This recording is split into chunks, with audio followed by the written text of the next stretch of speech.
주무셔도 돼요. 1시간 더 일찍 좀 시간이 더 생깁니다. 감사합니다. 오늘 주시는 말씀 우리 함께 볼까요? 시편 50편 1절부터 23절까지 말씀 우리 다 찾으셔서 한 절씩 교독하고 마지막 절 함께 읽겠습니다. 구약 성경, 제 성경은 837쪽에 있습니다. 시편 50편 1절부터 23절까지 우리 한 절씩 교독하겠습니다. 제가 먼저 읽습니다.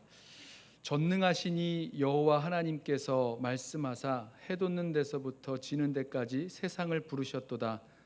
온전히 아름다운 시온에서 하나님이 빛을 비추셨도다. 우리 하나님이 오사 잠잠하지 아니하시니 그 앞에는 삼키는 불이 있고 그 사방에는 광풍이 불리로다. 하나님이 자기의 백성을 판결하시려고 위 하늘과 아래 땅에 선포하여 이르시되 나의 성도들을 내 앞에 모으라. 그들은 제사로 나와 언약한 이들이니라 하시도다. 하늘이 그의 공의를 선포하리니 하나님 그는 심판장이시미로다. 내 백성아 들을지어다. 내가 말하리라. 이스라엘아 내가 내게 증언하리라. 나는 내 하나님 곧 내 하나님이로다. 나는 내 재물 때문에 너를 책망하지는 아니하리니 내 번제가 항상 내 앞에 있음이로다. 내가 내 집에서 숫소나 내 우리에서 순념소를 가져가지 아니하리니 이는 산림의 짐승들과 뭇산의 가축이 다 내 것이며 산의 모든 새들도 내가 아는 것이며 들의 짐승도 내 것이미로다. 내가 가령 줄여도 내게 이르지 아니할 것은 세계와 거기에 충만한 것이 내 것이미로다. 내가 숫소의 고기를 먹으며 염소의 피를 마시겠느냐. 감사로 하나님께 제사를 드리며 지존하신 이에게 내 서원을 갚으며 환난 날에 나를 부르라. 내가 너를 건지리니 네가 나를 영화롭게 하리로다. 악인에게는 하나님이 이르시되 네가 어찌하여 내 율례를 전하며 내 언약을 내 입에 두느냐. 내가 교훈을 미워하고 내 말을 내 뒤로 던지며 도둑을 본즉 그와 연합하고 간음하는 자들과 동료가 되며 내 입을 악에게 내어주고 내 혀로 거짓을 꾸미며 앉아서 내 형제를 공박하며 내 어머니의 아들을 비방하는도다. 내가 이 일을 행하여도 내가 잠잠하였더니 네가 나를 너와 같은 줄로 생각하였도다. 그러나 내가 너를 책망하여 네 죄를 네 눈앞에 낱낱이 드러내리라 하시는도다. 하나님을 잊어버린 너희여 이제 이를 생각하라. 그렇지 아니하면 내가 너희를 찢으리니 건질 자 없으리라. 함께 읽습니다. 감사로 제사를 드리는 자가 나를 영화롭게 하나니 그의 행위를 옳게 하는 자에게 내가 하나님의 구원을 보이리라. 아멘. 여러분 재판 받으러 가 보셨습니까? 누군가가 여러분을 재판에 고소하면 소환장이 오죠. 그리고 무슨 일로 고소를 받았으니 어느 날 어느 시간에 어느 법정으로 나아오라 이렇게 이야기합니다. 자, 뭘 잘못했다고 재판에 소환하려는 걸까? 생각해보면 겁도 나고 무섭고 뭔지 잘 모르지만 어떤 변명이라도 해야 된다는 생각에 변호사를 구한다거나 어떤 법적인 자문을 구해서 재판을 받으러 나갑니다. 그리고 미국에서 교통법규 그 티켓 받으면 실제로는 재판 받는 거죠. 그런 일들이 벌어지는 거 아니에요? 교통법규 위반해서 경찰에 고소를 당해서 법정에 나가서 재판을 받는다고 해도 이거 참 두렵고 힘이 듭니다. 뭔가 내가 모르는 무슨 법규가 있는 건 아닐까, 아니면 나도 모르는 그런 내 잘못이 있으면 어쩌지? 이런 생각도 들고, 또 아무도 모를 줄 알고 나만 알고 있는 그런 잘못이 있는데 이거 드러나면 어쩌지? 이런 생각들, 이런저런 마음에 두려워지는지도 모르겠습니다. 그런데 하나님께서 재판장이 되셔서 우리를 그 재판의 자리로 부르신다면 여러분 어떤 마음이 드시겠습니까? 모든 것을 다 아시는 하나님께서 저와 여러분을 법정으로 부르신다라고 생각을 해보십시오. 그러면 정말로도 두렵지 않겠습니까? 대체 하나님께서 무엇 때문에 우리를 이 법정으로 부르시는 거지? 자, 이런 마음이 들면 굉장히 조마조마할 것 같아요. 자, 시편 50편은요 하나님이 재판장이 되셔서 자기 백성을 법정으로 부르시는 그런 시편입니다. 하나님께서 왜 자기 백성을 법정으로 부르시는 걸까?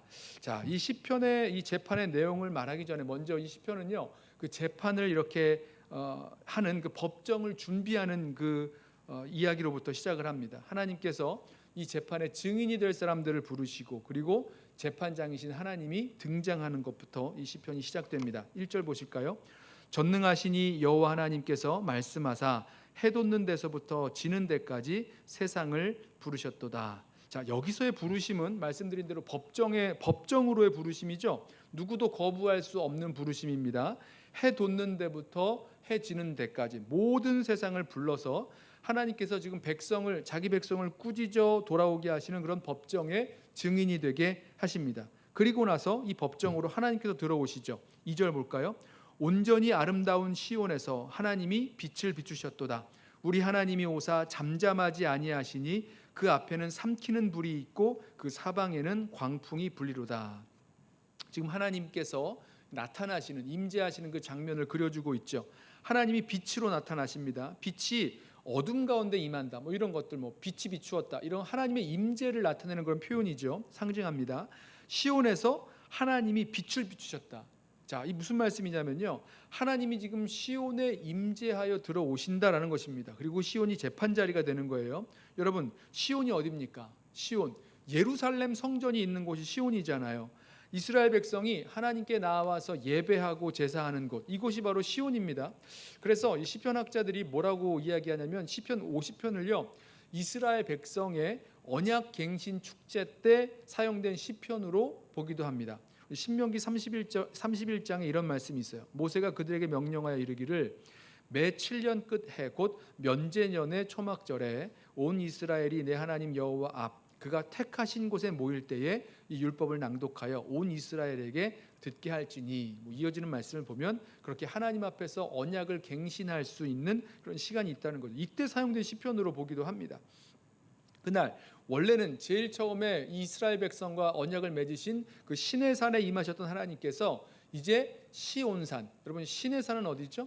광야 한가운데 있는 산이었죠. 그 시내산에 임하셨던 하나님, 거기서 이 율법을 주시고 이스라엘 백성과 함께 언약을 맺으셨던 그 하나님이 이제 시온산에 임하셔서 매 7년마다 그 언약을 갱신하시는 그 언약 갱신 축제 때 사용한 시편, 이렇게 설명을 합니다. 자, 이 3절을 보면 하나님이 임재하시는 모습이 좀 독특하죠. 삼키는 불, 사방에서 불어오는 광풍으로 나타나는데 이것은 하나님의 심판하시는 그런 모습을 의미한다라고 볼 수가 있습니다. 자, 그런데 다시 한번 우리가 질문할 게 있어요. 하나님께서 이렇게 예배하기 위하여 올라온 이 사람들을 향해서 왜 이들을 법정으로 불러 세우시는가? 하나님께서 이제 법정으로 오셔서 백성들을 피고속으로 부르시는 모습은 분명합니다. 4절 보세요.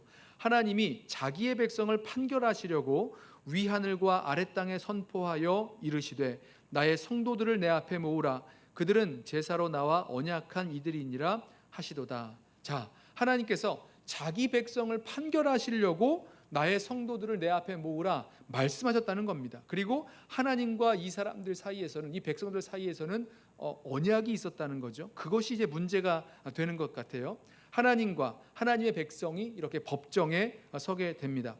근데 하나님이 이 재판에서 무엇을 하십니까? 하나님이 백성을 판결하시죠. 그래서 하나님은 심판장이세요. 6절 보실까요? 하늘이 그의 공의를 선포하리니 하나님 그는 심판장이심이로다. 하나님은 심판장, 재판장이 되셔서 공의로운 판결, 바른 판결을 내리실 것입니다. 그래서 한 가지 좀 특이한 점이 있는데 원고가 없어요. 이 재판을 시작한 그런 고소인이 안 나온다는 점입니다. 누가 고소인입니까? 하나님이 재판장이시면서 또 원고가 되셔서, 고소인이 되셔서 이 백성의 죄를 고발하시기 때문입니다. 자, 하나님께서 자기 백성의 죄를 지적하시는데 이 죄의 내용이 이제 7절부터 시작돼요.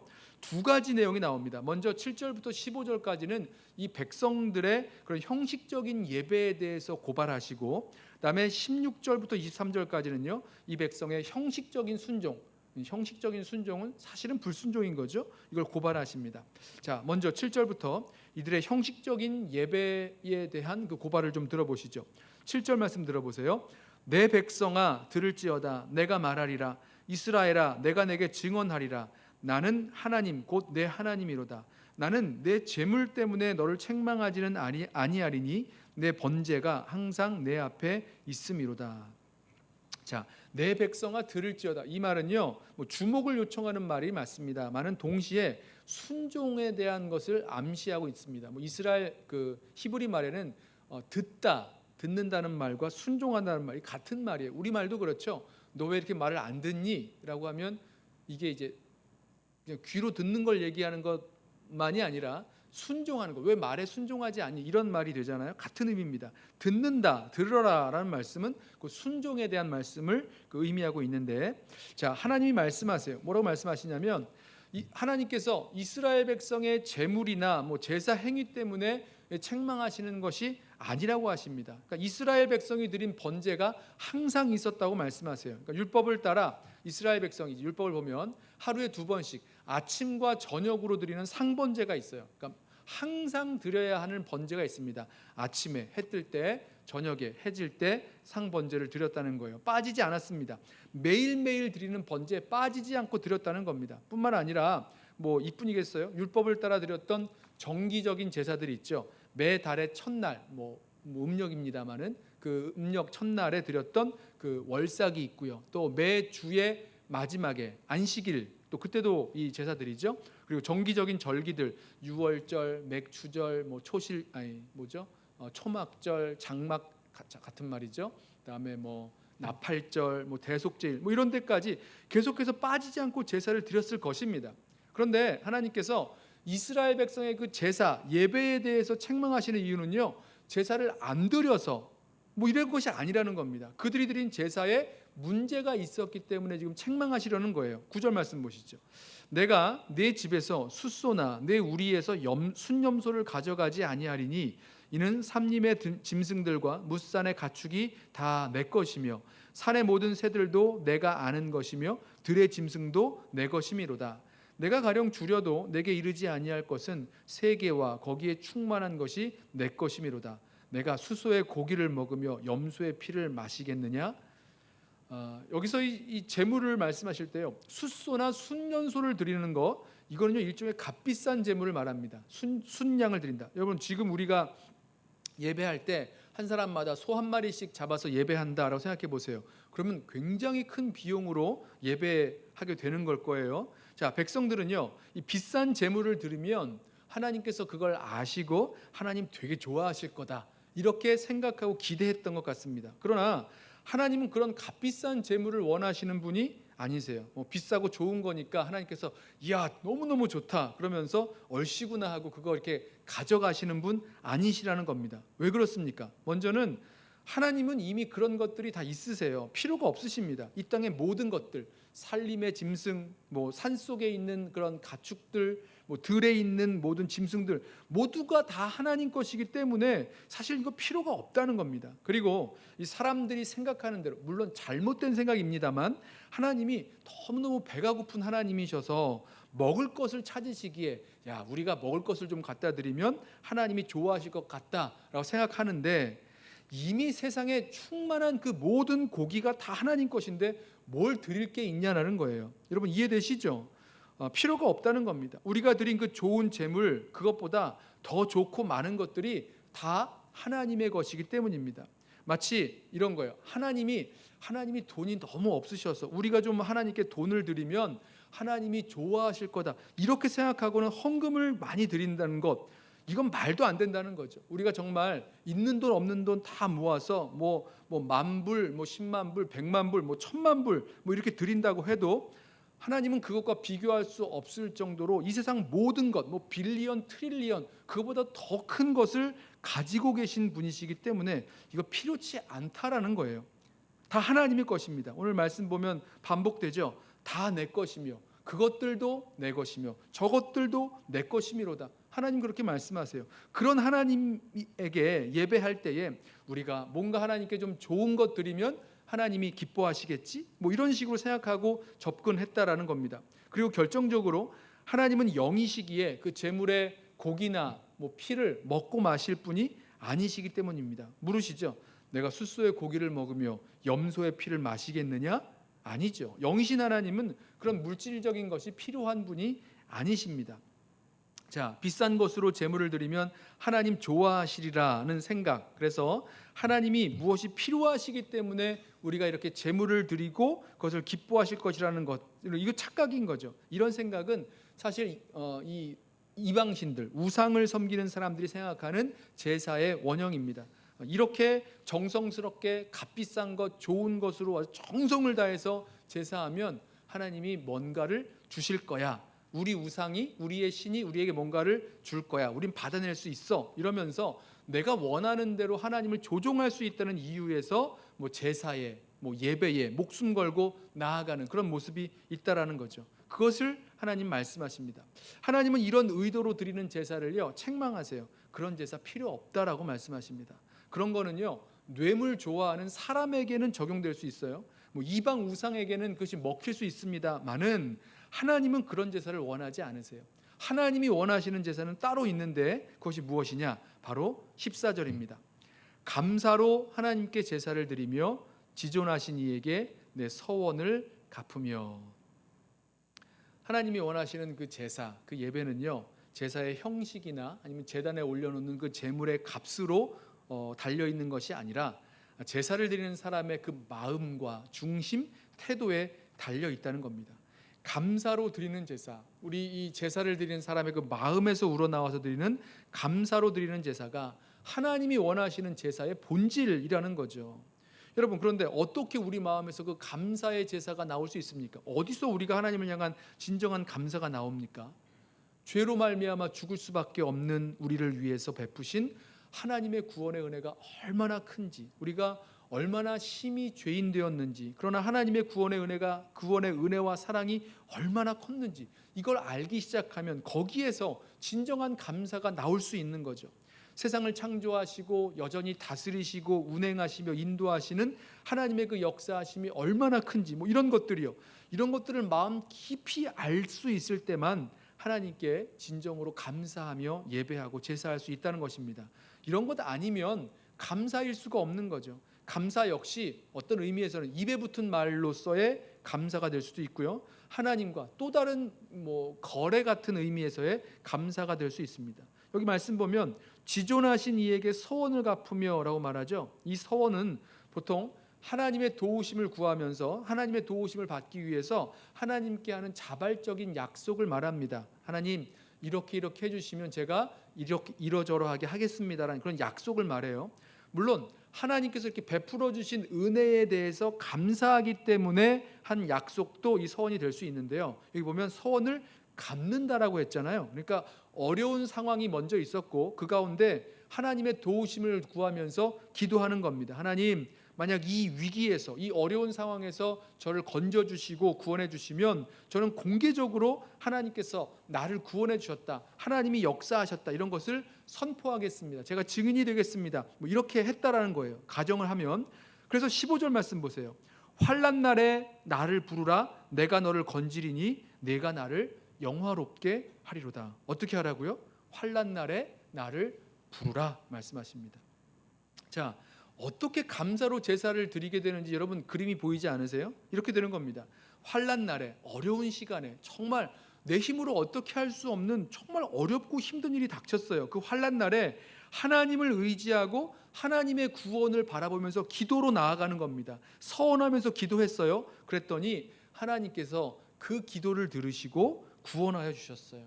우리들 마음의 소원에 있었던 그 어려움을 해결해 주셨습니다. 그리고 약속대로, 하나님께 약속했던 그 서원대로 서원을 갚아서 하나님의 구원을 찬양하며 선포할 때에 하나님께 영광을 돌리게 되는, 하나님을 영화롭게 하게 되는 것입니다. 자, 그런 의미에서 감사로 하나님께 제사를 드리면 하나님을 영화롭게 하게 된다는 겁니다. 여러분, 하나님이 원하시는 제사는 바로 이런 제사, 이런 예배였다는 겁니다. 우상 섬기는 이방 사람들이 생각하는 방식대로 하나님께 값비싼 제물 드리고 많은 제물을 올려드리면, 그렇게 예배하면 하나님께서 너무너무 좋아하셔서 내가 원하는 대로 갚아주시겠지, 이런 방식이 아니라는 거죠. 우리를 구원하신 하나님을 기억하고 의지하고 신뢰하고 환난 날에 하나님 앞에 나아가서 하나님 앞에 간구하고 의지하고, 그때에 하나님의 구원을 경험하고 하나님께 감사로 예배하기를 원하신다는 것입니다. 여러분, 저와 여러분, 하나님께서 제사로 언약을 맺으신 그 백성을 법정으로 불러내셔서 지금 이 이야기를 하시는 겁니다.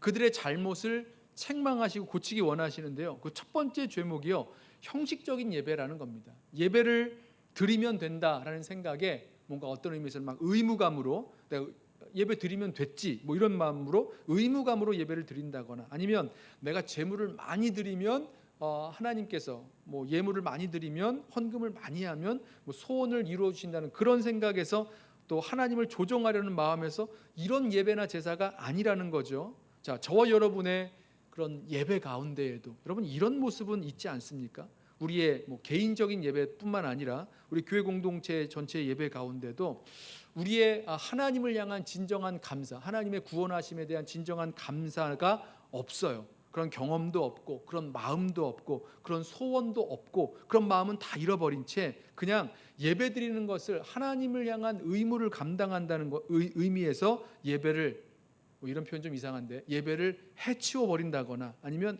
비싼 예물을 드림으로 하나님께 뭔가 하나님을 이렇게 조정해 보려는 그런 식으로 하는 그런 형식적인 예배의 모습들 저와 여러분들 가운데는 없습니까?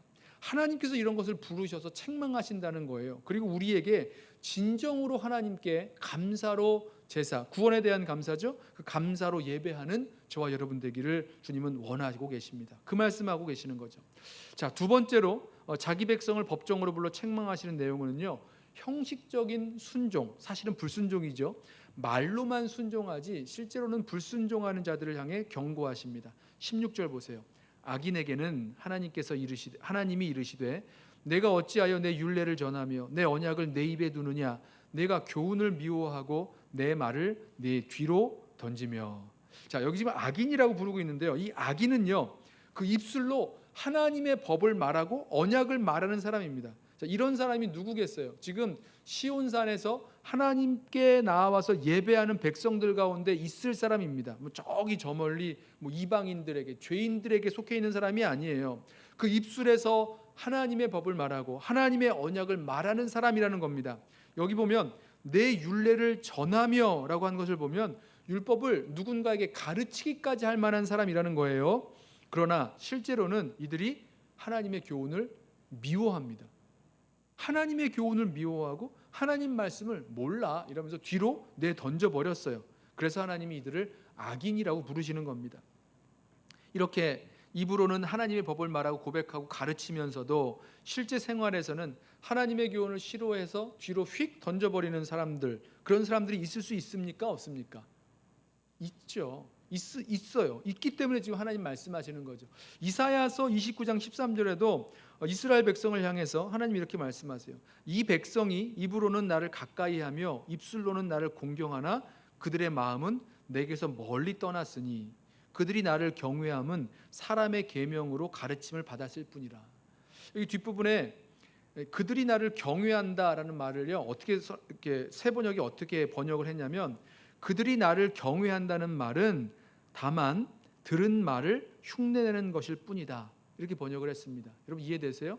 하나님을 경외합니다, 뭐 하나님을 뭐 이런 거죠. 하나님을 사랑합니다, 하나님을 경외합니다, 뭐 하나님뿐입니다, 뭐 하나님이 저의 전부입니다, 뭐 이렇게 모든 그런 찬양하는, 또 하나님을 경외하는 말을 하는데 그 말들은 그냥 들은 말 흉내내는 것일 뿐이다, 이렇게 말씀하셨어요.